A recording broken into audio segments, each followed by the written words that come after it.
Good morning. I call this hearing to order. I request unanimous consent that the chair is authorized to declare a recess at any time. Hearing no objection, so ordered. Without objection, members will be recognized in order of committee seniority for questioning witnesses today. This will make it easier for me to ensure all members participating have an opportunity to be recognized. I want to welcome everyone to today's Economic Opportunity Subcommittee hearing, where we are reviewing 19 pieces of legislation. I thank the ranking member, our staff, and our VSO partners for their work on these bills and the drafts that span our jurisdiction. Several of today's proposals address veteran homelessness. With the recent end of the federal eviction moratorium and the COVID-19 pandemic continuing to cause significant financial strain on families throughout the country, it is critical that we work together to help veterans who are experiencing or at risk of homelessness. We'll be looking at Representative Negus's bill to increase and extend the authorization for the Homeless Veterans Reintegration Program, which connects veterans with employment opportunities and the tools they need to stay stably housed. We'll also examine several House companions to provisions from Senator Tester's Building Solutions for Veterans Experiencing Homelessness Act. 3 of these companions will make critical changes to the grant and per diem program. We'll look at Representative Williams' proposal to permanently adjust the maximum per diem rate for providers who shelter and deliver services to veterans transitioning out of homelessness. This will provide a long-needed change to ensure providers are being reimbursed for the actual cost of daily care for veterans in transitional housing. We'll also consider eliminating the capital grant matching requirement for organizations upgrading or building facilities to house veterans. The COVID-19 pandemic highlighted the need to pivot veterans' transitional housing from congregate settings to individualized environments, and this bill will give providers the latitude they need to upgrade or build safer facilities. Additionally, we'll examine Representative Torres' proposal to eliminate the cap on the amount of technical assistance that VA can provide to homeless service providers. Another 3 of the companions would establish pilot programs to increase access to public transportation, substance use disorder recovery services, and long-term care for veterans, particularly those at risk or experiencing homelessness. The final companion requires VA to report on the efficacy of the Supportive Services for Veteran Families Shallow Subsidy Program. This important program has helped thousands of veteran families who fell on hard times during the pandemic to maintain their housing in high-cost areas.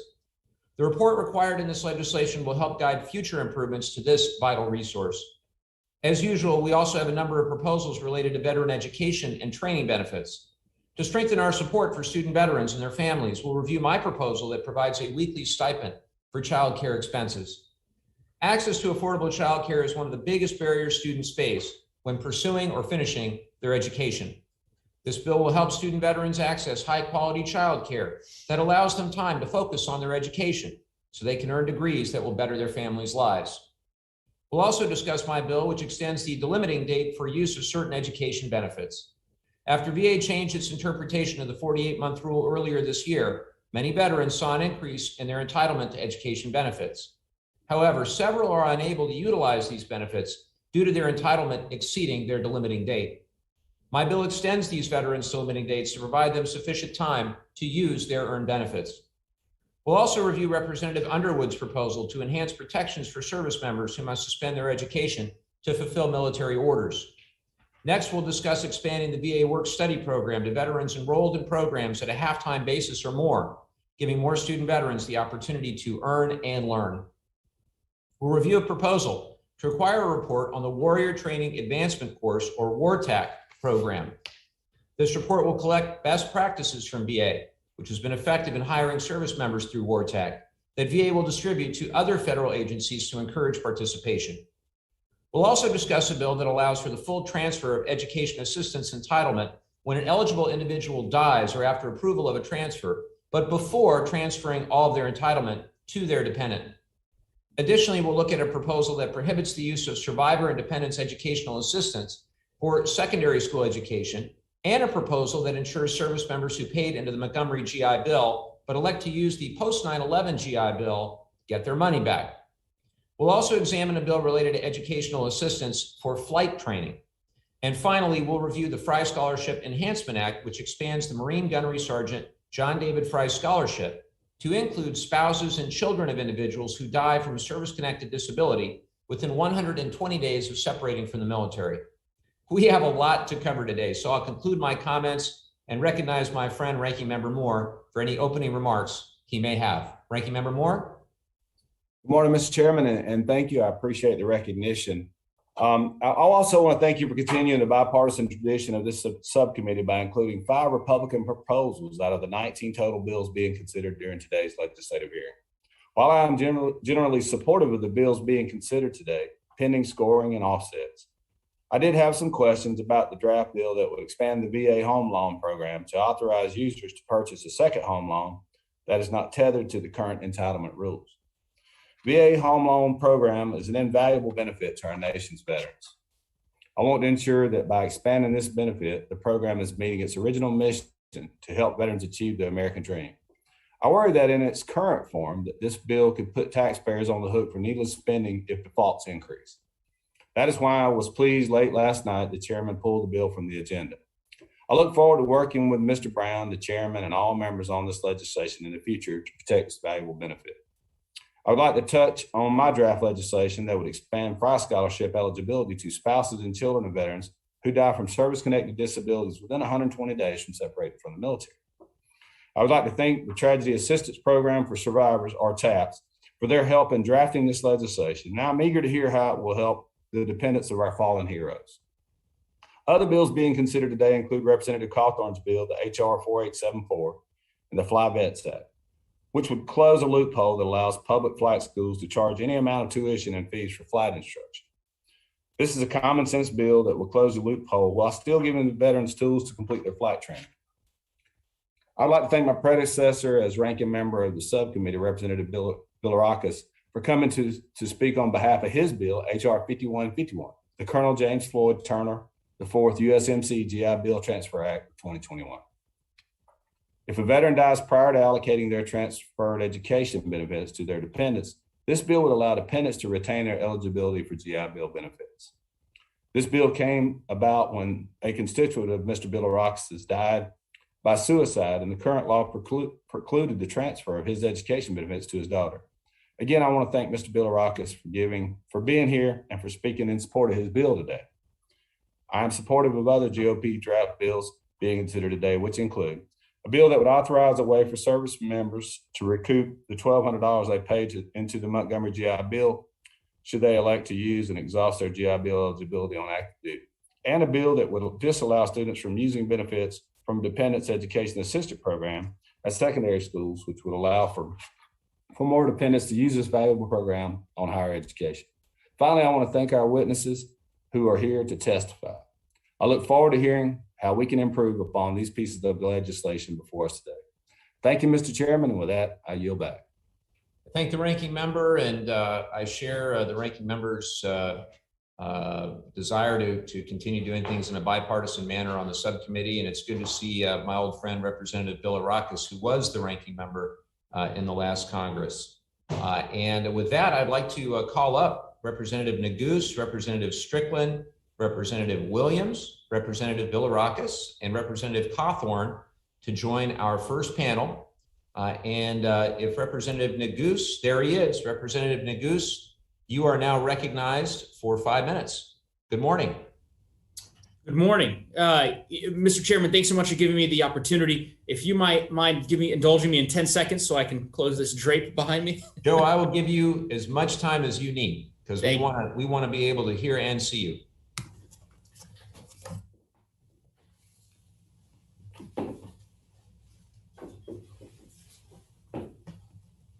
Joe, that is much better. All right. There you go. There you go. You got to have the lighting right. I mean, just wanted to make sure. So I appreciate it, Mr. Chairman, very much. Again, Representative Neguse. Thank you for your indulgence. Well, Chairman Takano and Chairman Levin, again, very honored today to be here to speak about HR 5025, the Veterans Job Training Act, a piece of legislation that would reauthorize the successful homeless veterans reintegration program through 2025. Funded by the U.S. Department of Labor, the HVRP program would reauthorize, or rather the HVRP program is the only federal grant to focus exclusively on competitive employment for homeless veterans. Our nation's service members upend their lives to serve our country, and we need to make sure that when they come home, they can find meaningful work and provide for themselves and their families. Since 1988, DOL has used this program to offer job counseling, resume preparation, job placement, and follow-up at 30, 90, and 180-day intervals. The Government Accountability Office cited the HVRP program as one of the most effective, efficient federal homeless assistance programs in the country. The program connects employers directly with veterans who may be homeless and provides those homeless veterans with the financial resources that they may need to ultimately find a home and to find permanent employment. After all they've done for us, the least we can do for them is to strengthen job training programs to provide them with expanded career opportunities. Service members returning home are too often faced with unanticipated challenges as they adjust to civilian life. The Colorado Coalition for the Homeless, for example, estimates that veterans comprise 9% of the population of those experiencing homelessness. In Boulder County, part of my district in Colorado, veterans make up roughly 10% of the county's homeless population. It is simply unacceptable that those who gave so much for their country might experience such instability here at home. To tackle this critical issue, our programming for homeless veterans must be focused on getting veterans the resources that they need as quickly as possible to get back on their feet. HVRP sites are unique in their ability to use funds flexibly to help program participants secure and keep jobs. The program assists veterans with a number of steps, from securing a uniform to purchasing a set of tools to getting a state license needed to be hired for a position. At the end of the day, we have to continue to invest in programs that assist homeless veterans reintegrating into meaningful employment while stimulating the development of effective service delivery systems to address problems facing homeless veterans. The men and women of the armed forces sacrifice every day to keep us safe, and we owe them a debt of gratitude for their service, including ensuring that they can smoothly transition back into civilian life when they come home. Employers want to hire our veterans, and veterans want employment where skills and service is valued. This legislation would help make that happen. For those that have served us, we must serve them by ensuring they are equipped with the proper resources to thrive. And we can't allow for this program to expire. We have to reauthorize it and increase this funding immediately. So again, I urge my colleagues to support HR 5025 to help us get this done. And I want to thank Chairman Levin and Chairman Decano for their leadership and their partnership in this affair. Thanks so much. Yield back. Thank you so much, Representative Neguse. Representative Strickland, you're now recognized. Thank you, Chair Levin and Chair Takano, for inviting me to participate in this hearing today. And I want to thank the members of this committee for your dedication to improving the lives of our veterans and their families. Mr. Chair, I represent the 10th Congressional District of Washington State, which encompasses Joint Base Lewis McChord, the largest military installation on the West Coast. JBLM, as it's known, is one of the most requested posts in the nation, and many military members and their families who serve at JBLM end up staying in the area, and for good reason. It's the same story of my family. My father fought in 2 wars and wanted to retire and in the Pacific Northwest when he left the service. And it's the same story that thousands of families share. In many ways, the South Sound is well suited for veterans and their families. We have a robust job market, the school systems are competitive, and the natural beauty cannot be matched. However, we also have a housing shortage because we have a rapidly growing population. Underinvestment in housing has created a very high cost of living, and veterans and their families often feel this most acutely, struggling to keep up in our red-hot real estate market. Veteran service providers also suffer as well. In the Puget Sound region alone, it is more expensive on a per diem basis to care for a veteran at risk of or experiencing homelessness than anywhere in the VISN 20 region of Washington, Oregon, Idaho, or Alaska. My bill, the Homes for Our Veterans Act, helps providers address this issue by eliminating the project matching requirement for the VA's grant per diem, or GPD, capital grants for the next 5 years. By removing this requirement, we will increase service providers' access to VA grant money, which will enable them to improve the quality and the type of their facilities. Critically, this includes transitioning those facilities away from the congregate care model and towards individual lodging. As the pandemic has demonstrated, congregate care can be a hotspot for virus transmission. Creating a safer and healthier environment is essential to ensuring that our veterans can recover from the pandemic. My legislation also eliminates the real property disposition requirement. And here's what this will do. It will enable providers to adapt their mission without financial penalty. Currently, a GPD recipient operating a transitional housing must buy the property back from the VA if they want to make changes to how that facility is used.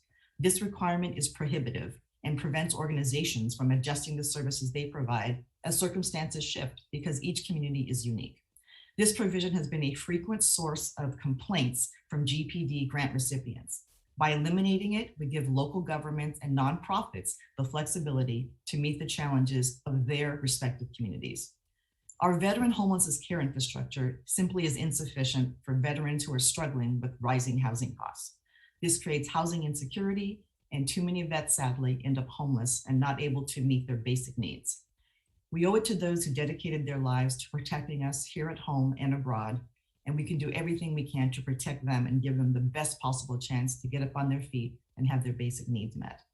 By eliminating burdensome funding requirements for service providers, my bill will do just that. I thank you for the opportunity to testify. I urge my colleagues to support this legislation. Mr. Chair, I now yield back. Thank you so much, Representative Strickland. Representative Williams, you're now recognized. Thank you, Mr. Chairman, and thank you to my colleagues on the committee today for addressing this very important issue. As a kid, my family didn't always have much, but the one thing that we always had was a roof over our head. Unfortunately, too many of our veterans who have served our country can't say the same. And this is especially personal to me as my father served in Vietnam and came back struggling just to make ends meet.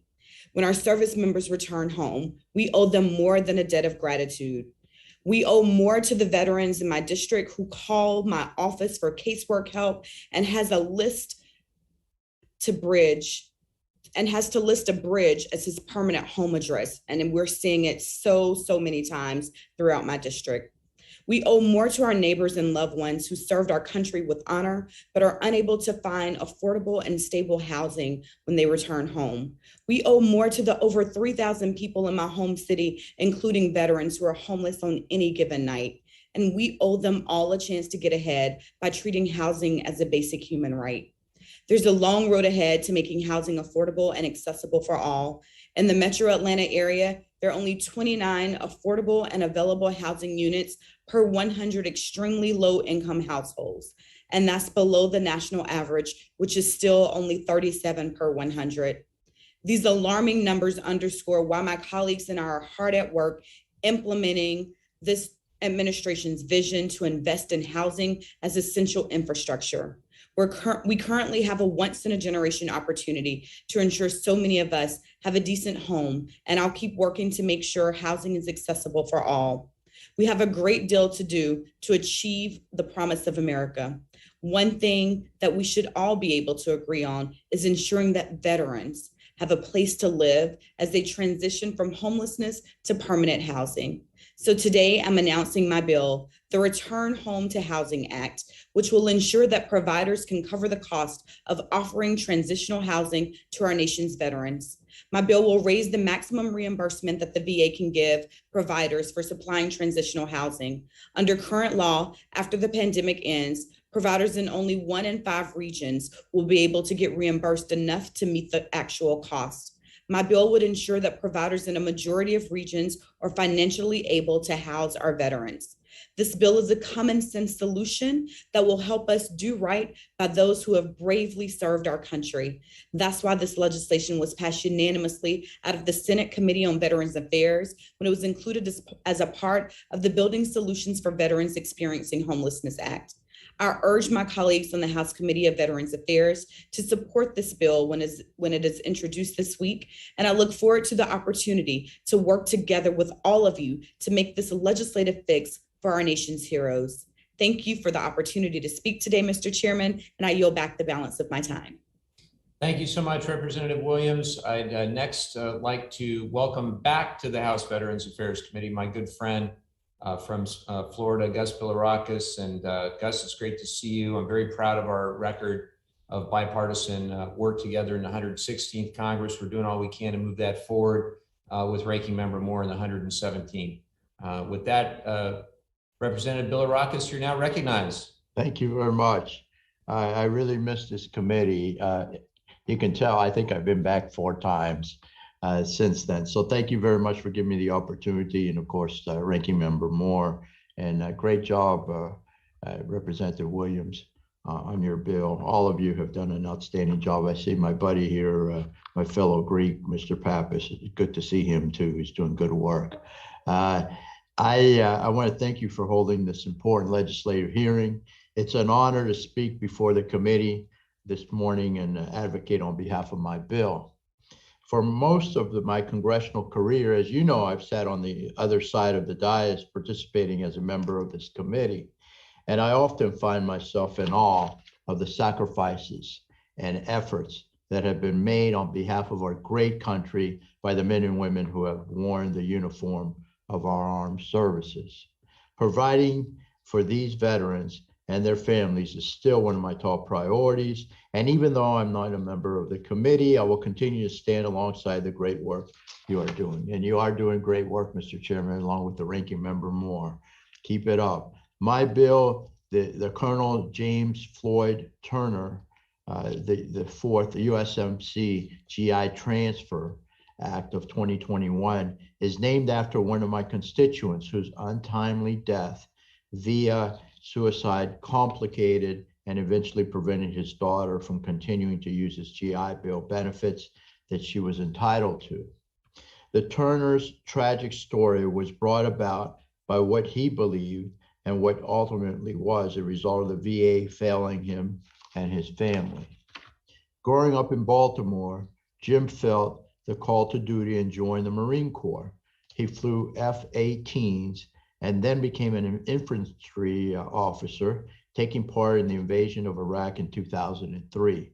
He later served in Afghanistan and spent a decade working at U.S. Central Command at MacDill Air Force Base.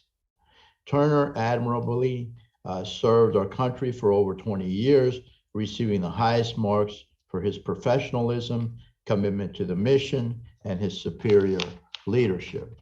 However, his service and sacrifice resulted in severe PTS, which only became worse after his retirement. It was from his frustration at the lack of ability to get help from the VA that he made the decision in his dress uniform and medals to take his life in the parking lot of the Bay Pines Department of Veterans Affairs complex in St. Petersburg. While I know many of you, like myself, are committed to providing for the mental health of our veterans, we must do more for the veterans in need. These heroes sacrificed their blood, sweat, tears, and for many of them, their lives to serve and protect our country. We must do our part to provide the care and treatment they deserve. In Jim's case, we can make sure that his daughter and others that tragically find themselves in her situation can use the benefits that were intended for her to get a quality education. Colonel Turner had transferred one of his 33 months of benefit before his passing, but had indicated in both his divorce decree and his suicide note that he fully intended to transfer the entire benefit to his daughter. My bill would provide for the transfer of educational benefits in special circumstances after approval of transfer and before transferring all of the individual's entitlement. The bill would allow dependents to receive the benefits equally and transfer it among themselves via the Forever GI Bill, allowing for full equity if there is a significant disagreement among the family on how to use the benefit. This bill is a simple fix that could make a world of difference for our veterans and their families. Thank you again, Mr. Chairman, for hearing my bill and members of the committee again for having this hearing and inviting me to testify. You're doing great work. Keep it up. God bless. And I yield back. Well, thank you very much for the kind words and for all your good work as well, Representative Bilirakis. Representative Cawthorn, you are now recognized. Thank you, Mr. Chairman, and thank you to my dear friend, Ranking Member Moore. I rise today in defense of our veterans and to be a good steward of the American taxpayer dollars. Several years ago, it came to light that some public flight schools were exploiting a loophole in the post 9/11 GI Bill, allowing them to charge an unlimited amount of tuition and fees for flight training. This was allowed because under current law, any flight institution can charge as much as they please for in-state tuition, as long as they can show that 15% of their participants are not using GI Bill funds. In one instance, a public school charged over $500,000 to the American taxpayer for one student's flight program. Sadly, this is not the only example. VA data shows that while that number of students taking flight training went up by only 171 students, or 9%, between the fiscal years 2013 and 2014. The total cost to taxpayers for this program grew by 37 million, or 87%, during the same period. My bill, HR 4874, the Fly Vets Act, fixes several issues. First, it fixes the licensing issue by allowing veterans to pay for their training to obtain a private pilot's license via their GI Bill entitlement. Previously, the cost for this training stage had to come out of the veteran's pocket. Second, capping the amount of GI Bill funding public institutions can receive will make it possible for post 9/11 GI Bill recipients to be 100% covered from the moment they step foot in school to the moment they are licensed to take flight. Let me be clear, this bill would not eliminate flight training for veterans using their GI benefits to pay for training, nor would it cut GI benefits in any way. The bill would simply align the amount of tuition and fees allowable for flight training at a public institution of higher learning with the existing cap on tuition and fees for private and nonprofit schools at $25,162 a year. The cap is subject to an annual cost of living increase that goes into effect each August. This is the same cap that applies to tuition fees at all other private IHL programs, like Harvard, Stanford, and even private law and medical schools. Under this bill, students could also accelerate their payments, which would mean that instead of 36 months of benefits, they would have 18 months of benefits at double the rate, allowing them to use $50,324 a year to cover the higher cost of flight training. So this would mean that the total cost would be well over $100,000, which is on average with what a flight school costs. My bill will save Americans millions because it transforms an unregulated cash cow into a cap system, which, like I mentioned, already mirrors what is already in place for private and nonprofit flight schools.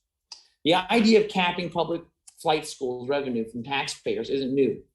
This provision has been proposed every year by both Republicans and Democrats since 2016. It was brought forward to the National Association of State Approving Agencies and has also been supported in the past by many veteran service organizations, including in this Congress by the American Legion, Student Veterans of America, the Fleet Reserve Association, and AGIF. My bill addresses the concerns of veterans and taxpayers by closing this loophole while simultaneously providing a way for students to pay for flight training through accelerated benefits based off data provided by the VA. For 2020, the school cap restrictions alone will cover the cost per student for public flight schools. The Congressional Budget Office has also confirmed that this bill would not increase nor decrease schools' revenue by any significant amount. It is time we stop exploiting veterans who laid their lives on the line for this country and stop stealing money from taxpayers who are trying to keep food on their table. Passing the Fly Vets Act provides a solution to both. Thank you, and I yield back. Thank you, Representative Cawthorn. Do any members have any questions for this esteemed panel? Hearing none, the panel is now excused. Thank you, members, for all of your legislation. We'll now begin our second panel, consisting of representatives from the Department of Veterans Affairs. All right, give everybody a minute. Good morning, good morning. Morning, sir. First, we have Mr. Ron Burke, Principal Deputy Undersecretary for Policy and Oversight for the Veterans Benefits Administration. Nice to see you. Thanks, sir. Mr. Burke is accompanied by Ms. Monica Diaz, Deputy Director for Program Management for Education Services for the Veterans Benefits Administration. Thank you both so much for joining the subcommittee this morning. With that, I'd now like to recognize Mr. Burke for 5 minutes. Mr. Burke, the floor is yours.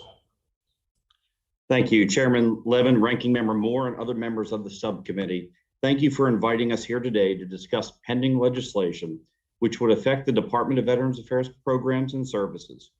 Joining me is Monica Diaz, Executive Director of Homeless Programs in the Veterans Health Administration. VA offers support for the majority of the proposed legislation before us today. As detailed within my testimony transcript, we have outlined suggested amendments and areas of concern and support. A fundamental priority for the VA is ensuring that our veterans succeed and realize opportunities worthy of their skills, talents, and service. Rather than provide remarks on the specific bills, I would like to highlight a few areas of focus for VA, which continue to have profound effects on our delivery of service and positive outcomes for those that we serve.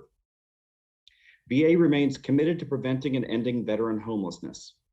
We can and will get there, but no one agency or group can end veteran homelessness alone. The effort to do so is a collaboration between federal, state, and local governments, and most importantly, the local community. We recognize that ending veteran homelessness requires deliberate effort and strategic action designed to achieve the goal. Our goal is a systemic end to veteran homelessness, to ensure that every veteran has permanent, sustainable housing with access to high-quality health care and other supportive services, and that veteran homelessness in the future is prevented whenever possible or is otherwise rare, brief, and non-recurring. While veteran homelessness has decreased by 50% since 2010, progress in recent years has stalled. It is now incumbent on all of us to rejuvenate this effort and devise strategies to address new challenges. VA remains focused on promoting education and training opportunities and is presently in the middle of a modernization effort to improve the GI Bill program. In addition, innovative initiatives like the Veteran Rapid Retraining Assistance Program, or VRAP, and the Veteran Employment Through Technology Education course, VETTech, provide opportunities for eligible veterans and service members to seek training to support employment in high-demand fields. VA currently reports over 1,600 VRAP participants and has obligated over $46 million in funding. Due to the popularity of VETTech, VA had exhausted the available funding for fiscal year 2021. With the need to increase support during these economically challenging times, VA launched the Personalized Career Planning and Guidance Program. This program provides an opportunity for service members, veterans, and dependents to receive personalized counseling and support to help guide their career paths, ensure the most effective use of their VA benefits, and achieve their career goals. VBA processed over 5,000 applications within the first 5 months of launching this program. More veterans are turning to the Veteran Readiness and Employment Program for assistance with employment and education. In fiscal year 2021, VRE has achieved over 10,000 employment rehabilitations and expanded opportunities for over 325 veterans to participate in the non-paid work experience. VRE continues to collaborate with partners to hold career fair events for program participants and other veterans. Across VA, we are committed to providing the high quality care our veterans have earned and deserve. We continue to improve services to meet the needs of our veterans, service members, and their families. We are grateful for the resources that Congress has provided to VA and pledge to do all that we can to ensure they are used as effectively and efficiently as possible. Thank you for the opportunity to appear before you today to discuss these invaluable services to veterans. We look forward to working with you on the proposed legislation. Mr. Chairman, this concludes my testimony. My colleague and I are prepared to respond to any questions you or other members of the committee may have. Thank you. Thank you so much, Mr. Burke. And also, I would be remiss if I did not mention that I got the title wrong for Ms. Diaz, who's actually the Executive Director of the VHA Program Office. Thank you very much, Ms. Diaz. With that, I'd like to begin by recognizing myself for 5 minutes for the question portion of the hearing. Mr. Burke, I wanted to thank you for your testimony regarding my draft bill to extend the delimiting date for education benefits that were restored under VA's new interpretation of the 48-month rule. Can you start by briefly explaining VA's new interpretation of the 48-month rule and how it resulted in the restoration of some veterans' education benefits? Well, so this proposed legislation actually requires VA to extend the delimiting date of individuals who received restoration of entitlement as a result of VA's determination in April 2021. Our interpretation was that individuals may use assistance under Chapter 31 before using other VA educational assistance without being subject to the 48-month limitation. And with this proposed piece of legislation, this is one that VA supports. Thank you for that. And correct me if I'm wrong about this, but while this new interpretation increased education benefits for many veterans, nearly 2,700 will not be able to use these benefits before they reach their delimiting date. Can you briefly discuss how this bill will help those individuals? Yes, sir. The proposed bill would actually provide beneficiaries who recently received additional months of entitlement by virtue of our recent change, more time to use the benefits for which they're entitled. So again, it's one of the reasons that led VA to say, without a doubt, we support this proposed piece of legislation. Terrific. Appreciate that. I wanted to turn to my draft bill to create a weekly stipend for childcare for student veterans. I appreciated the changes to legislation that VA proposed that would expand the stipend to students using other VA education benefits beyond the post 9/11 GI Bill. Could you please discuss how the stipend will improve outcomes for student veterans in completing their education and their familial obligations? Yes, sir. Actually, this is one that VA supports the intent of this proposed legislation, as it provides veterans the opportunity to achieve higher education while assisting in the financial cost of child care services. But I would be remiss if I didn't state that we cannot support without congressional appropriation of the resources to fund these requirements. The proposed legislation would provide veterans the opportunity to achieve higher education while assisting in the financial cost of child care services. Again, we do support, and we did provide a few amendments for consideration as well. Understood, and I appreciate that. Under the text as written, would VA allow non-veteran students using transferred benefits to receive the child care stipend, or would additional authorities be needed to do so? I know that we had asked in our proposed amendment to relocate the authority, which would make it generally applicable to all VA education benefit beneficiaries. But again, I would offer our technical assistance to work with you and your staff, sir, on any other amendments and revisions to fulfill the full intent of this proposed legislation. Thank you for that, and I'm sure our staff would welcome that opportunity as well. Lastly, I wanted to discuss the draft legislation requiring VA to share best practices from the Wartac program with other federal agencies. I wanted to commend VA for its success carrying out this program, which has graduated hundreds of service members since its inception in 2014. Mr. Burke, you mentioned that VA recommends that information about Wartac be shared with service members before they begin the transition assistance program. So my question is VA working with the Department of Defense to institute this change, or does it need legislative authority to do so? So, sir, we are working with the Department of Defense to expand the saturation rate, if you will, of this very valuable program. We are interested in increasing Wartac.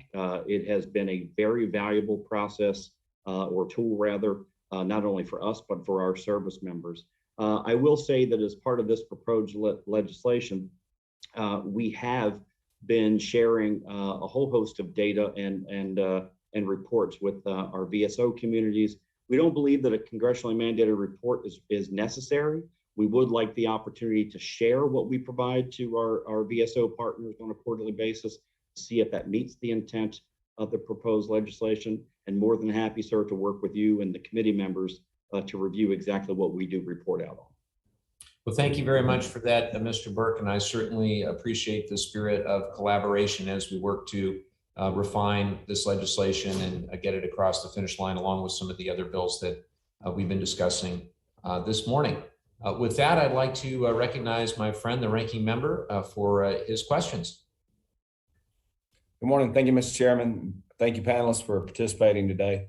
Mr. Burke, first question I want to ask is, can you please tell us more about why the department supports closing the flight school loophole at public institutions? So we are supportive of multiple provisions within this proposed legislation. I think we provided in the actual breakdown of the testimony. There are elements where we support as written. but there are a few elements, sections of the proposed legislation that we would like to work with you and the members of the committee on for potential adjustments. Section 2A1 is an element that we support. Section 2A2 has some issues and concerns that we don't support as written, but are willing to collaborate and work to provide some technical assistance. Section 2B has a few problematic areas that we would like to work with Congress to strengthen. And then we do support Section 2C and 2D. But overall, over the course of the post 9/11 GI Bill, there has been an increase in flight training centers, typically those that offer helicopter training, that have contracted with public IHLs and other flight-related degrees. We think the Fly Vets Act legislation is necessary, but again, would like to work with Congress on a few amendments as we see that could strengthen the intent of this legislation. Okay, thank you. Yeah, I have a number of, with Fort Rucker in my district, so many rotor wing pilots that go out and get training afterwards, when they leave the Army, or sometimes just an additional to get a fixed wing certification. But I can understand it gets pretty costly too. So look forward to working with you on that. And I think it'd be a good piece of legislation. Yes, sir. Thank you. All right, I have another question as well. Can you please briefly describe the challenges the draft bill to eliminate the home loan for the second homes could create? Or home loan limit, let me say it that way, Mr. Burke, the home loan limit for the second loans could create. So on the home loan, that one, I believe we were notified prior to the hearing that wouldn't be part of today's hearing. I'm happy to work with you outside of this hearing session, sir, if possible, you and your staff, to have a further detailed discussion about some of the challenges with respect to that proposed legislation. Yeah, we talked about it briefly in the other panel. It was removed. I just thought it might be something to kind of keep on the radar screen. So appreciate it. And yes, sir. Let's see here. I got one more. And could you tell me, Mr. Burke, on what impact will there be on a majority of the Chapter 35 DEA students if the draft bill to eliminate secondary schools was enacted?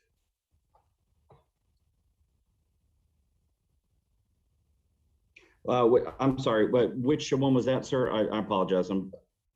It was question 4. It was, what impact will there be on a majority of the Chapter 35 DEA students if the draft bill to eliminate secondary schools was enacted? I have to be honest with you. I'm drawing a blank on this, sir. I apologize. I will have to get back. I'll take that one for the record and get back to you. My apologies, sir. Okay, no worries, no worries. And with that, Mr. Chairman, I think I'm going to yield back the balance of my time. I thank the ranking member. Are there any other members who have questions for our panel? Going once, going twice.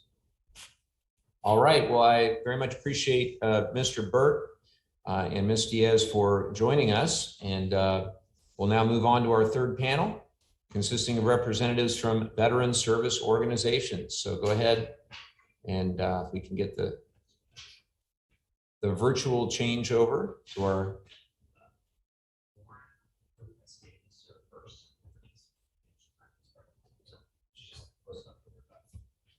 all right, I think I see everybody. Hello, everyone. Good morning. I'd like to now introduce our representatives from veteran service organizations. First, we have Tony Lewis, Associate National Legislative Director for Disabled American Veterans. Good morning. After that, we have Catherine Monet, Chief Executive Officer for the National Coalition for Homeless Veterans. Nice to see you. Next, we have Lauren Augustine, Vice President of Government for the Student Veterans of America. Lauren, good morning. Nice to see you. After that is Ashlyn Haycock, Deputy Director of Policy and Legislation for the Tragedy Assistance Program for Survivors. Nice to see you again. Good morning. After that, we have David Proferis, Education and Credentialing Policy Associate at the American Legion. Good morning. And then finally, we have a new organization for this committee, the American GI Forum. Testifying on their behalf is National Commander Lawrence Guzman Romo. Welcome, Commander Romo. It's nice to have you here. With that, I'll now begin by recognizing Mr. Lewis for 5 minutes. Mr. Lewis, take it away. Thank you. Chairman Levin, Ranking Member Moore, and members of the subcommittee. On behalf of DAV's more than 1 million members who all have service-connected injuries, illnesses, and diseases, we thank you for the opportunity to offer our views on the legislation currently before this subcommittee. My written statement details our position on the legislation and on the agenda. However, today I'll focus my remarks mainly on the bills related to veteran homelessness. Year after year, DAV's membership reaffirms its commitment to eliminating homelessness among veterans. Many veterans experience post-deployment readjustment conditions, substance use disorders, or traumatic brain injuries that make their participation in the workforce difficult or even impossible, making them more likely to become homeless. Because these conditions were acquired during or worsened by their military service, we believe our country has a unique responsibility to assist these veterans in obtaining permanent housing and to provide economic opportunities. In keeping with this belief, DAV strongly supports the draft legislation to increase the authorization level of Department of Labor's Homeless Veterans Reintegration Program, or HVRP. These programs focus exclusively on competitive employment for homeless veterans by offering job counseling, resume preparation, and job placement.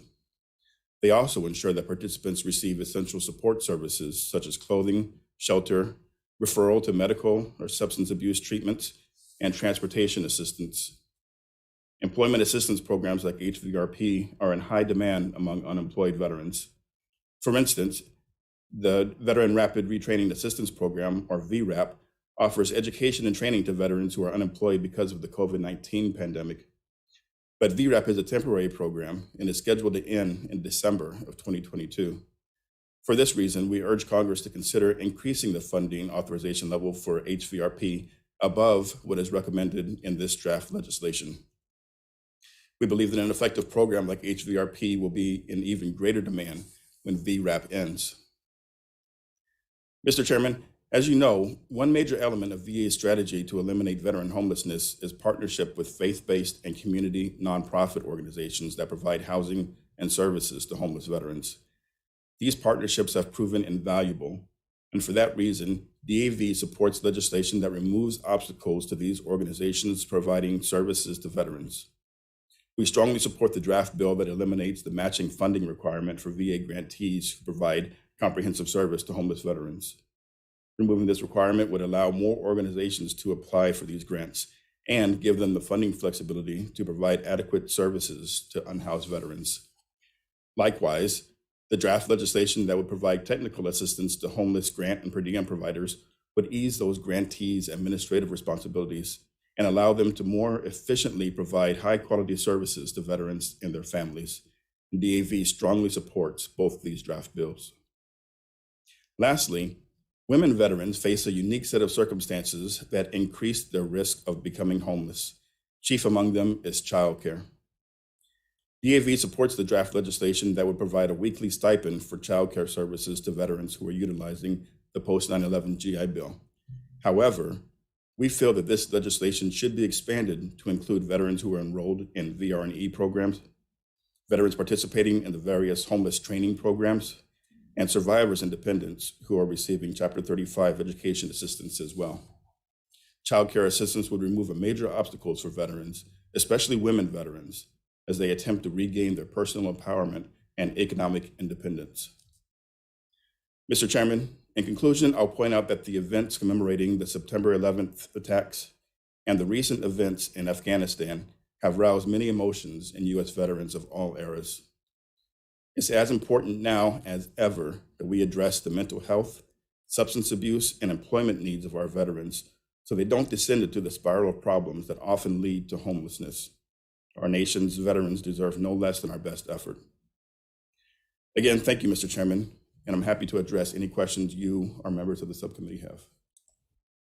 Thank you so much, Mr. Lewis, and I certainly share your sentiments. Next up, we have Ms. Monet. I now recognize Ms. Monet for 5 minutes. Go right ahead. Chairman Levin, Ranking Member Moore, and distinguished members of the committee, thank you for the opportunity to join you.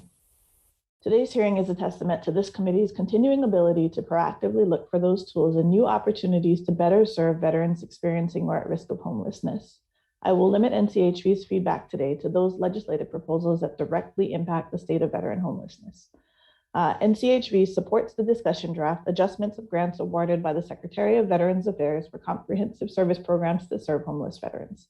The pandemic response made clear that individualized transitional housing options are a safer alternative to congregate settings for veterans.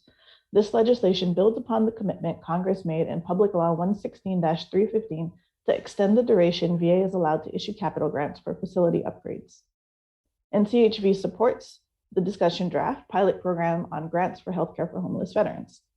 This pilot would provide stable housing and appropriate medical care for veterans while they await placement in long-term care. This proposed pilot would give eligible veterans the care they need while keeping them from cycling between the hospital, unsheltered situations, and transitional housing that may not have the supports needed to serve them adequately. NCHV supports the discussion draft pilot program on award of grants for substance use disorder recovery for homeless veterans. This program increases homeless veterans' access to substance use disorder recovery programs in the community. Addressing the longer-term underlying conditions related to homelessness can support longer-term housing stability for veterans struggling with SUDS and other co-occurring disorders. NCHV supports the discussion draft training and technical assistance provided by Secretary of Veterans Affairs to recipients of certain financial assistance. Technical assistance is an important investment in ensuring federal funds are spent efficiently and effectively in any major federal program. This legislation would allow VA to provide training commensurate with the growth of these programs and the expansion of their offerings. Of note, it is also important to ensure that the President's budget request and ultimately your appropriations bills support sufficient staffing funding for major grant programs within VA's Homeless Programs Office to allow them to execute recent legislative changes well. NCHV supports the discussion draft adjustments to the rate of per diem payments provided by the Secretary of Veterans Affairs for services furnished to homeless veterans. We thank you for the improvements Congress made in Public Law 116-315 to raise the grant and per diem rate up to 300% during the COVID crisis and to 115% of the rate after the pandemic. However, that rate is still insufficient for providers to reasonably meet the needs of the veterans they serve. Here are some things we know. Many providers were operating at the maximum per diem rate prior to the pandemic, and more than half were operating within 200% of the rate as of May 2021.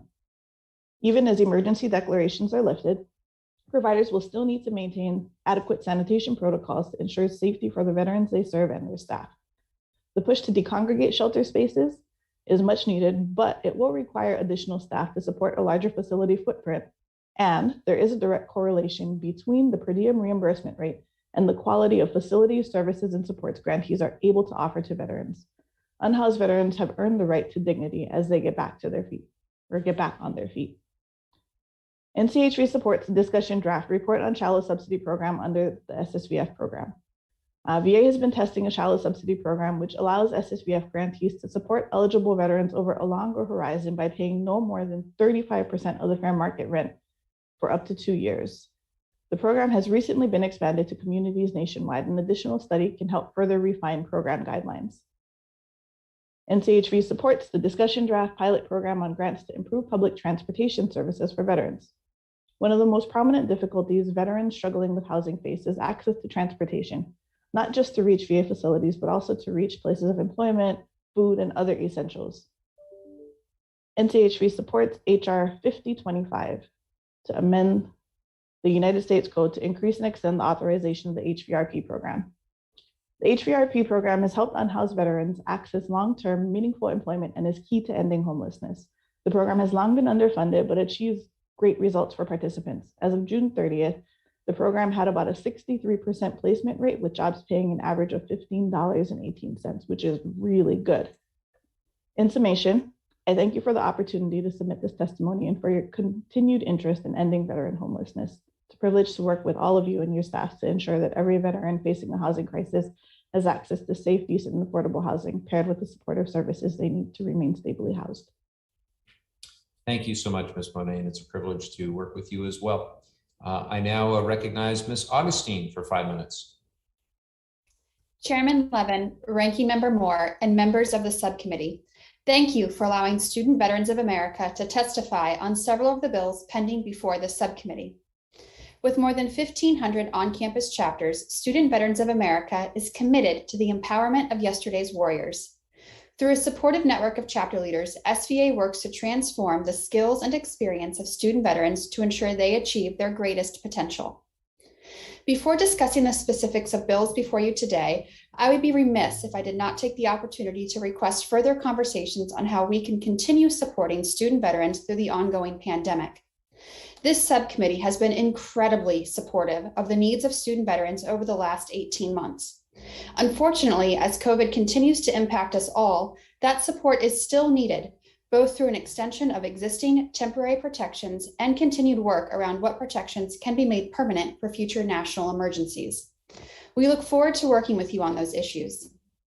As for the bills before you today, several of them are among SVA's top policy priorities or stem from SVA engagement with chapter leaders, which I will highlight today. We appreciate the commitment to acting on the concerns and needs raised directly by student veterans. The draft bill expanding protections under the Service Member Civil Relief Act is a high priority for SVA. A concern around how GI Bill benefits are protected or not protected for Guard and Reserve students has been shared by student veterans at nearly all of our programming events over the last few years. For example, 2 years ago, while at a Veterans Center ribbon cutting at Penn State, some of the chapter members shared a serious concern with short-term deployments and a dependency on understanding professors to be successful during such activations. Soon after, when the pandemic hit in earnest, we had Guard and Reserve students continue to share concerns around the increase in activations and what that might mean for their benefits. This all led to our team to conduct a state-by-state analysis of the existing GI Bill protections at the state level to identify best practices. Some of those best practices are reflected in this draft bill.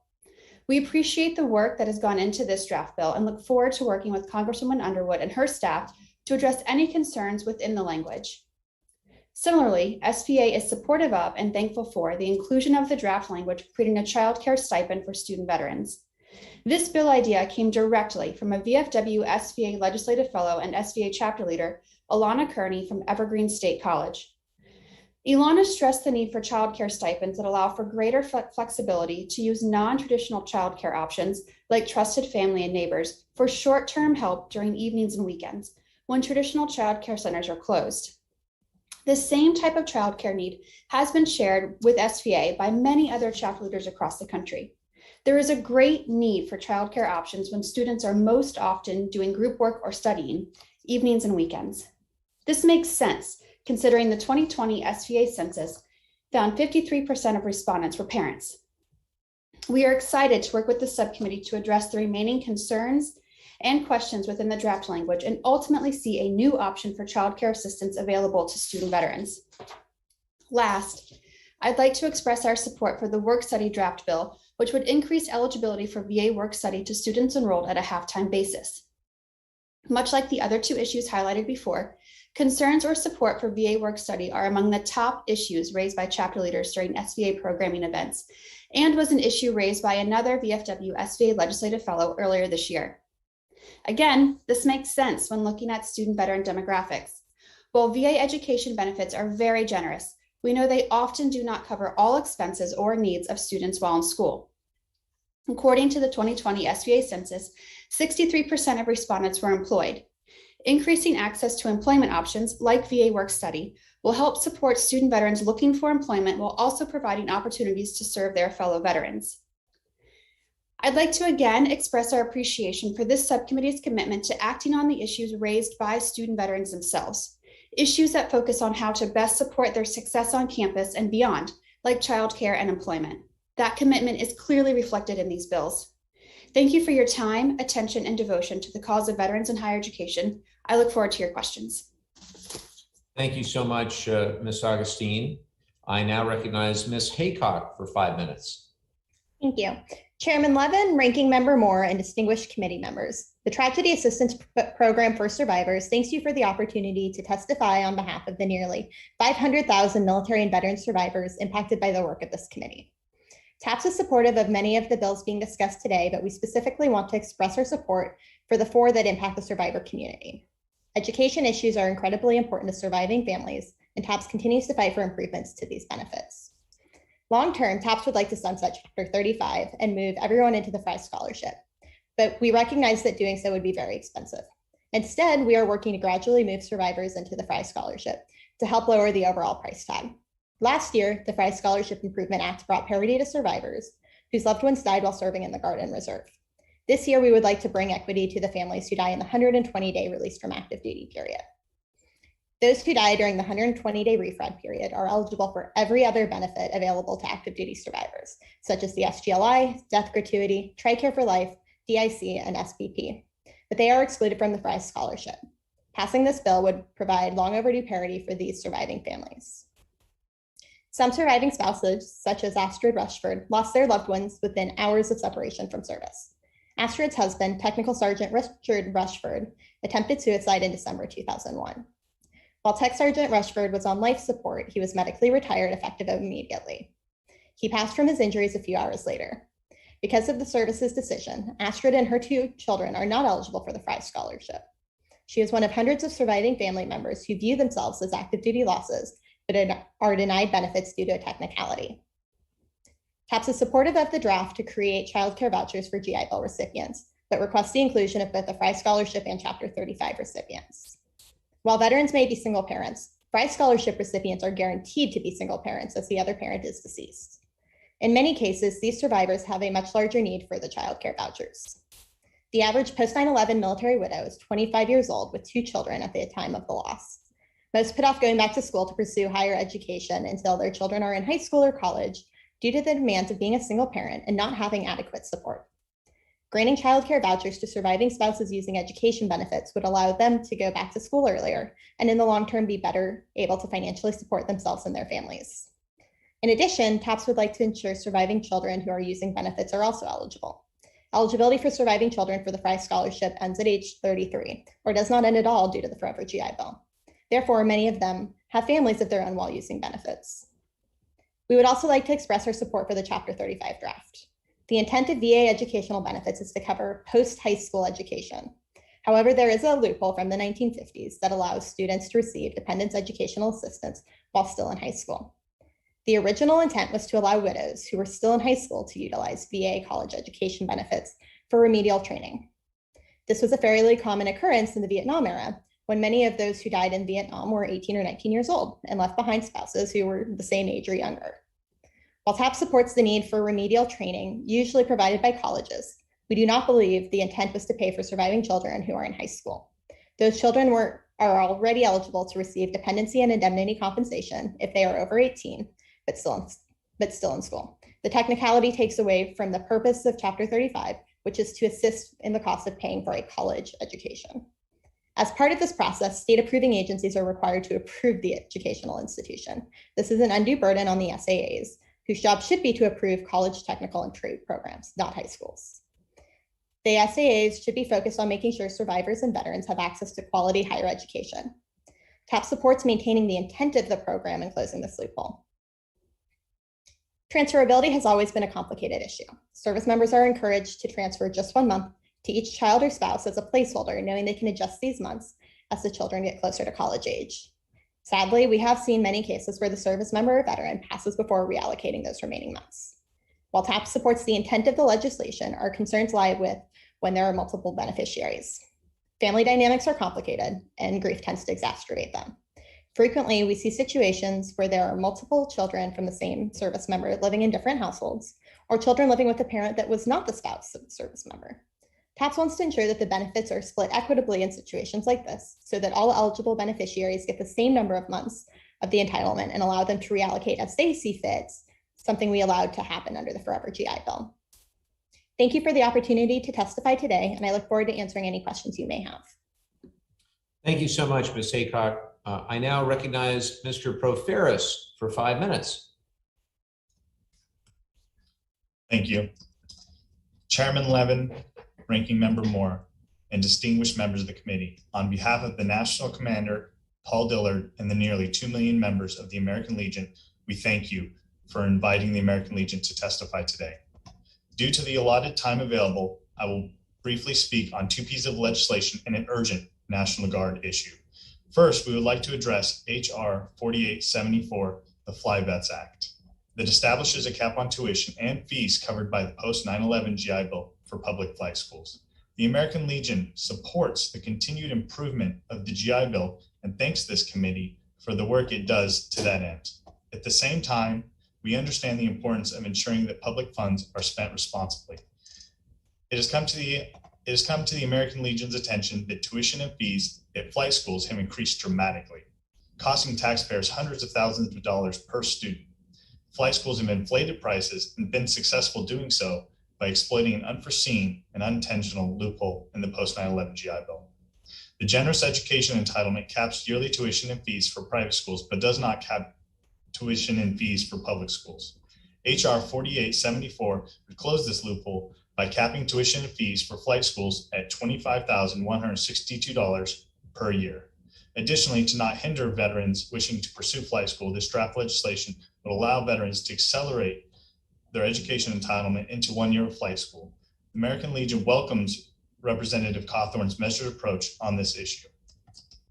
We would also like to address the draft legislation that amends the Service Members Civil Relief Act. The Service Members Civil Relief Act has thus far provided robust protections to active duty reservists and National Guard service members on active duty. However, higher education is notably absent from this act. Service members can be negatively impacted both academically and financially by schools due to training or deployment obligations, which take them out of classes. The draft legislation would correct this oversight by allowing service members who receive active duty or inactive duty orders to withdraw or take a leave of absence from classes without facing adverse actions by academic institutions. The American Legion supports the additional protections that would be afforded under this draft legislation and applauds the members and staff that highlighted this important issue. To improve this bill, we would suggest stipulating a minimum number of days within a month that a service member can attend class due to service status. In addition to the draft legislation on the docket today, we recommend further actions be taken to close a medical discharge loophole affecting National Guard service members.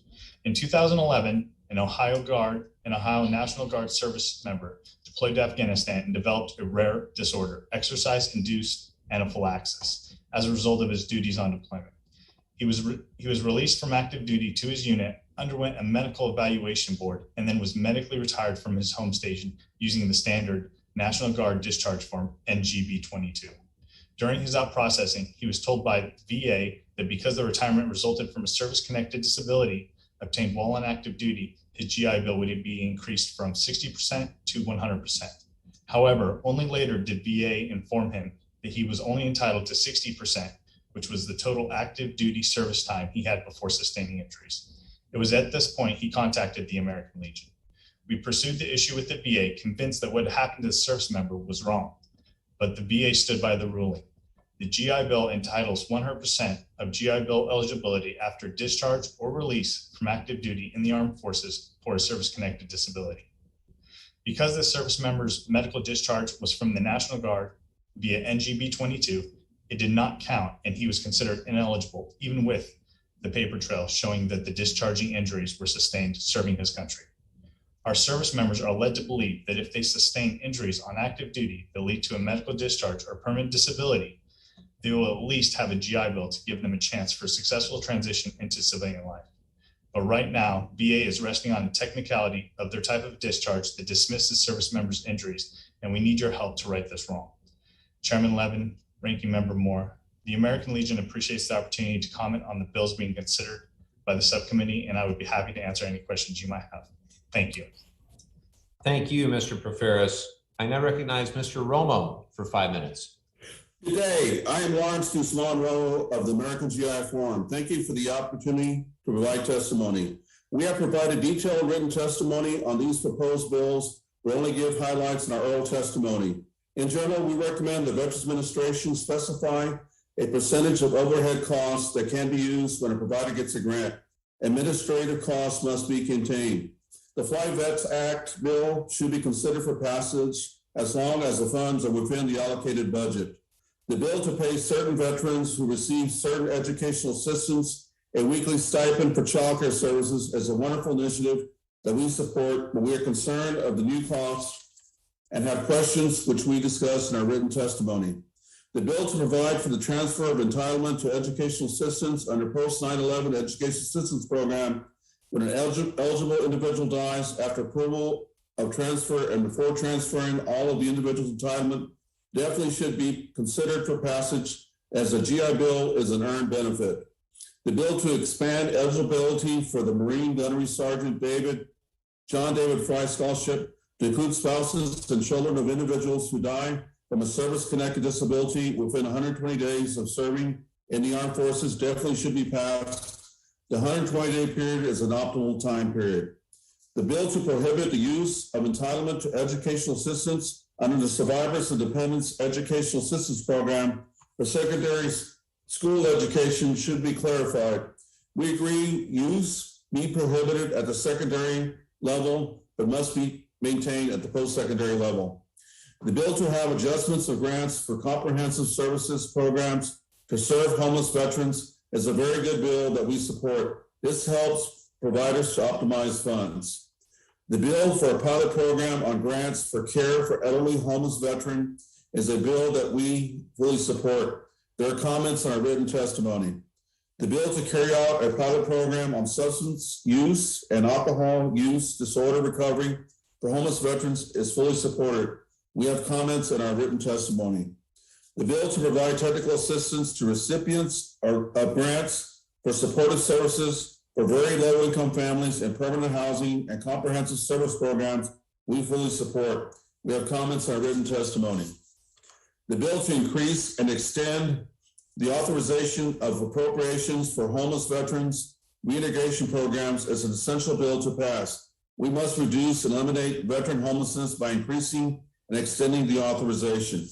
The bill to extend the limiting period for certain individuals to use educational assistance benefits is definitely a bill that should be considered for passage.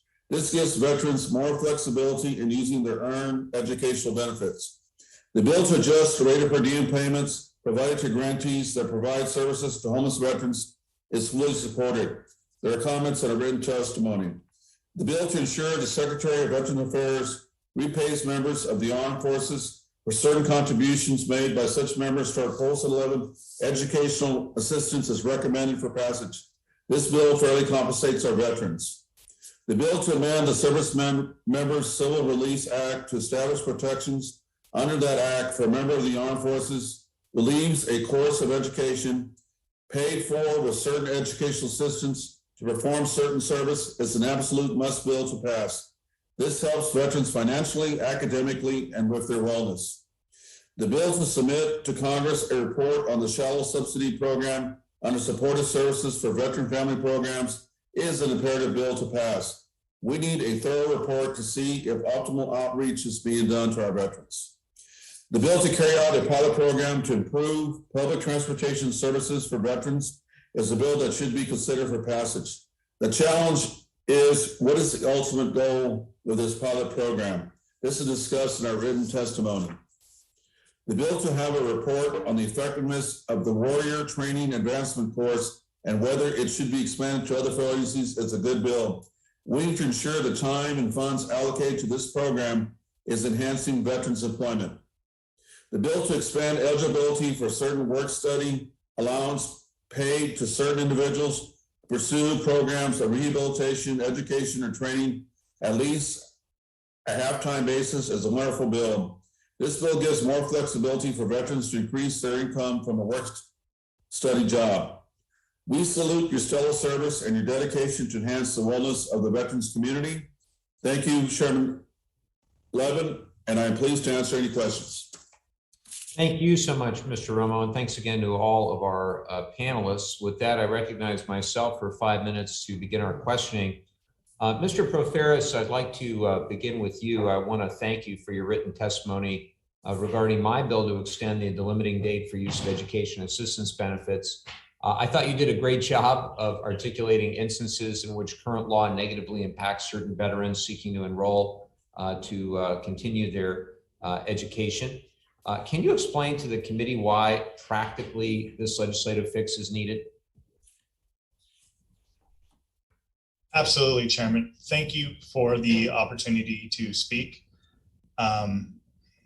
This draft legislation, practically what it would do was it would extend the delimiting date for service members, veterans, those with education entitlements who had who their education entitlement was limited because under the old interpretation of the VA's 48-month rule, their BRE time was used against their GI Bill time. And what this does is it eliminates that. And so now they have GI Bill, they're entitled to those benefits. However, because of pre-existing delimiting dates, they can't use them. And so this would help those service members and those using educational benefits utilize those benefits that they're entitled to. Thank you so much for that. Ms. Augustine, I want to thank you for SBA's testimony in support of my draft bill to create a weekly stipend for childcare for student veterans. And I wanted to also congratulate you on your upcoming new addition to your family, and wanted to thank you for joining us today. As you probably know, President Biden's American Families Plan calls for a long-needed investment in childcare, and this bill helps support that goal by providing a weekly stipend for childcare expenses for our student veterans.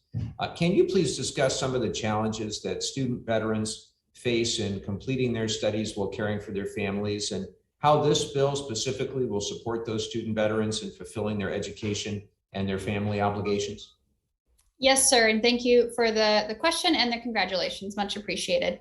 As I said in my testimony, a vast majority of student veterans are parents going back to school. I myself am a parent going back to school, and this type of stipend would be very helpful to addressing some of the gaps in childcare options that are currently available. When we hear from student veterans and chapter leaders about their need around childcare, it's less discussed where they need traditional childcare, so 9 to 5, where they can access a daycare center or some other childcare means. What the real frustration is in some of those non-traditional hours, evenings and weekends, when you're more likely to be tasked with group work or trying to study and do homework. That's the boat that I'm actually in personally. And this type of stipend would allow for greater flexibility to cover that gap in childcare need. We're really excited about it, and we appreciate the overwhelming support we heard from today. We're hoping to see it become more inclusive, as was pointed out by many of my other panelists, and we appreciate the effort that's gone into it thus far.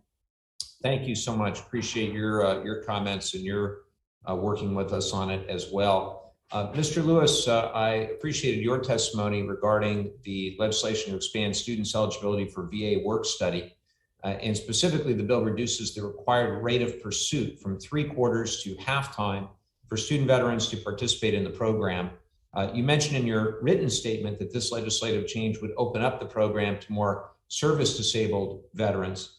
Would you please discuss how increasing flexibility and eligibility for VA work study will improve education and employment outcomes for service-disabled student veterans?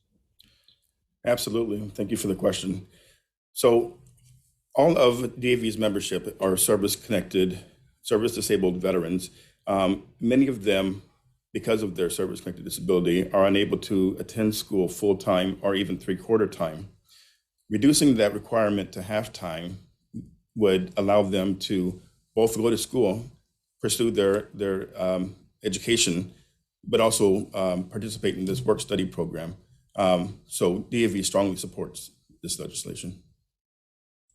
Terrific. Well, thank you all very much for your continued collaboration. It's always an honor to work with our BSOs as we're crafting these bills. Next, I'd like to turn to the Ranking Member Moore, for his questions. Go right ahead. Thank you, Mr. Chairman. Ms. Haycock, this first question will be for you. In your testimony, you voiced support for the draft bill titled the Fry Scholarship Enhancement Act of 2021. Can you please elaborate on what expanding this benefit will do for survivors, spouses, and children? Sure. So long term, we would love to see Chapter 35 sunset and move all surviving spouses and children into the Fry Scholarship. But this particular bill allows for those who die in the first 120 days from their last day of active duty service eligibility. Those families are treated as kind of a gray area survivor. For most benefits, they are treated as if they had died while on active duty, such as for TRICARE for Life, they receive the death gratuity, they receive every other benefit. But because of how VA has defined active duty in the past, it does exclude these families. And so while they may consider themselves active duty survivors, based on the definition of active duty that VA currently has, does not allow for it. Thank you. Thank you. Mr. Proffers, this would be a question for you, please, sir. Can you please tell us why you believe HR 4874 is a measured compromise to close the flight school loophole, which is still helping veterans access flight training? Thank you, Representative Moore. We support the draft legislation because, as I said in my oral testimony, the American Legion supports spending public funds responsibly. And what this would do would cap that tuition so that we can spend those public dollars responsibly and ensure that they're being spent that way, while also not dissuading those using educational benefits to attend flight school. And so by not only capping, but also not dissuading those using educational entitlements, we believe it's a good measured approach. Thanks, sir. And also on this next question, it'll be for Ms. Augustine and Mr. Proffers. And Ms. Augustine, you can go first if you like, but can you please tell us why you believe it is important to pass a draft bill that would refund service members' investment in the Montgomery GI Bill when they complete their use of the GI Bill eligibility? Yes, sir, absolutely. So this is an overlooked loophole in the repayment options available to students who exhaust their Montgomery GI Bill and are then eligible for a repayment of the $1,200 that they paid into the system. Currently, that $1,200 is paid out on the last monthly housing allowance that the VA sends to a student veteran. However, if you exhaust your Montgomery GI Bill while on active duty and therefore not receiving a VA monthly housing allowance, you have no mechanism to receive that repayment option. This bill closes that loophole, addresses the need to make sure that all students who are eligible to receive that repayment are doing so. Thank you. Mr. Proffers, please, sir. Thank you, sir. We believe, the American Legion believes, that service members and veterans who invested that $1,200 in that first year of service towards their Montgomery GI Bill should get a full refund. And the VA in 2009 instituted that policy. However, there's a loophole because they tied it to the last payment for housing. And so what this draft legislation would do is fix that loophole. And for that reason, we support it. Thank you, Mr. Proffers, and thanks. I appreciate all the panelists for participating today. And with that, Mr. Chairman, I will return it back to you. I thank the ranking member for his questions. And next, I'd like to recognize my friend from New Hampshire, Representative Pappas. Well, thank you very much, Chairman Levin and Ranking Member Moore, for holding this session today. I appreciate the members we heard from earlier and our veteran advocates who are on this panel here for your perspectives. They're so valuable. One issue I wanted to highlight is the issue of transportation. And maybe Mr. Lewis, I could start with you on this particular issue. I hear about this from veterans and people who support veterans all across my district about the lack of access to VA care, to appointments for our veterans because of the transportation issue.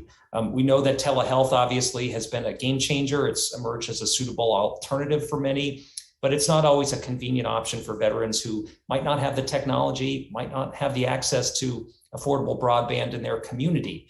The lack of public transportation infrastructure has a disproportionate impact on veterans in my district who live in rural communities or require the type of in-person visits that many veterans do. So this dynamic, I think, also helps perpetuate the issue of veteran homelessness. I know our VA in Manchester has cited transportation to grocery stores as one of the top issues facing veterans experiencing homelessness in my district. So that's why I'm supporting the public transportation pilot program being considered today, which would require VA to launch a 5-year pilot to provide grants to states, counties, and cities to create, maintain, or expand public transportation options for veterans. I'm wondering, Mr. Lewis, if you could talk about how this pilot program might address the issues that I talked about, and with the country reopening and getting back to in-person services, what other avenues should we be exploring to help make sure that we're doing all we can to ensure that there are transportation options available? Yeah, thank you for that question, Congressman. It's an important issue. As you noted, access to VA services has been and continues to be one of the major problems that veterans face. And it's not only veterans in rural areas, but there are veterans in some suburban areas who can't access, say, VA medical centers or CBOCs or, other VA services like that. This draft legislation that creates the pilot program that helps with public transportation, and I think it has the potential to have a huge impact for veterans. DAV's strongly supporting this, and we're hopeful that it'll make a huge difference to our veterans. Well, thanks for sharing that. And I don't know if you have any thoughts on how the pandemic impacted your members or other veterans, given that some of the traditional modes of transportation might not have been available to them. Any sort of reflections on the pandemic and how that might have impacted veteran transportation? Yes, sir. So you're right. As you know, a lot of public transportation, they reduced the number of lines or the times, and a lot of veterans, especially homeless veterans, they depend on that public transportation. Telehealth has been huge, but as you pointed out, a lot of homeless veterans, they don't have access to either computer or broadband internet, but not only homeless veterans, but veterans in rural areas as well. So yes, we are hoping that this legislation will change that circumstance as well. Terrific. Thanks for your comments. Ms. Monet, in the remaining time, I wondered if I could turn to you to talk about eliminating the VA capital grant matching requirement. We know that some of the best partners we have to fight and end veteran homelessness are nonprofits and other organizations that provide temporary housing and other services through VA's capital grant award program. The 35% matching funds requirement, the per diem, the grant and per diem recipients pay to secure the grant is too high for many organizations. We've seen a waiver through the pandemic that really has helped. And I'm wondering what your thoughts are of waiving this matching requirement moving forward and how that might impact the availability of support for veterans. So NCHV strongly supports that provision because the provision was so limiting. I think, during the pandemic, it has been a struggle for these providers and programs to just continue operations, never mind trying to find a 35% match to a grant in order to create better structures and facilities for veterans. And I think moving forward, waiving that match will encourage more providers to take advantage of this opportunity, because ultimately what we want and our goal, right, is to have safe, dignified facilities for the veterans who come in to use them. And, federal funding is a really great support for that. And anything that we can do to encourage more organizations to take advantage of this opportunity is great, right? I mean, the VA Grant and Per Diem program released a NOFO last year, and they funded, I think, about 1,000 beds to be reconfigured into better space. There's another one out on the streets right now, but I think at the start of the pandemic, there were about 8,000 beds that really were in highly congregate settings, and that's worrisome. So I think anything that we can do to support more organizations taking advantage of this opportunity is a good thing. Thank you for those comments. My time is up, so I yield back, Mr. Chair. Thank you, Representative Pappas. And now I'd like to recognize my friend from Maryland, Representative Trone. Thank you very much, Mr. Chairman, for holding this hearing. We've got a great number of excellent pieces of legislation before us today. Last week, I had the privilege of spending the day with Secretary McDonough, and we visited our veterans in Frederick and Gaithersburg and Potomac. And the message is really clear. In order to serve our veterans, we need to invest in our VA infrastructure, expand services, and increase the number of people serving our vets. We're here today to discuss a number of bills that help our veterans, but I have to mention that this committee just last week invested $18 billion for our veterans. That's a lot of money going to do a lot of good things for our vets. So let's discuss some of today's bills. Mr. Lewis, your testimony, you indicated that 70% of the homeless veterans suffer from substance use disorder. That's an astounding number. You also shared that the resources remain the same, while the need is steadily increasing. What resources do you require to meet this increased need? Is it more providers, more locations to seek treatment, or something else? Thank you for that question. Yeah, that's a really important question. Actually, another member of our staff is the expert when it comes to that. And what I can do is take that question down and get back to you in writing with specifics on our recommendations. Okay, well, that'd be helpful. We'd appreciate if you get that to us. And can you talk a little bit more about Representative Horsford's pilot program to help improve substance use disorder for the vets? Yes, sir. So as you pointed out, it's a high number of homeless veterans report substance use disorder.